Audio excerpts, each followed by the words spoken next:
My wife, Nicole, and I will celebrate our wedding anniversary in April. On that day, 15 years ago, on Tom Sawyer's Island in Disneyland, she and I made promises not only to each other, but also to the 5 children we brought into our blended family. From that day forward, our journeys were joined together. Becoming a dad to 3 8-year-old girls is a daunting task. The fact that 2 of these daughters were on the severe end of the autism spectrum increased the complexity of the challenge. It was a responsibility that I faced head on. I might not have known what I was doing, but I was determined to do everything I could to help them reach their full potential. When I first started attending IEP meetings, I mainly deferred to what the teachers recommended. After all, they are the experts and I trusted them. However, before too long, it became apparent that changes were needed. I slowly found the courage to push back. Sometimes my input would be accepted, but when I went too far beyond the boundaries, I would hit a dead end.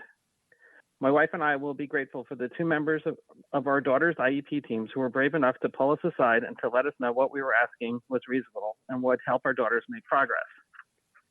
They both told us that if it were up to them, they would make the changes we had asked for, but that the LUSD would not let them. The suggestion was then made to refuse to sign the IEP and force the appeals process. We were also warned that if we told anyone they had made this suggestion, they would get in trouble. My wife and I did what was suggested and then searched for a lawyer who would take our case on contingency basis. The lawyer we found filled out the paperwork, and eventually we ended up in a conference room high up on the Baudry building for the mediation process. The first day dragged on as offers and counteroffers went back and forth. Nicole and I began to feel like the adults involved had lost sight of what this process was about, and it was about the children. When we had to return for a second round, we brought one of our daughters along. With her sitting there, we hoped that they would remember that this was all about her.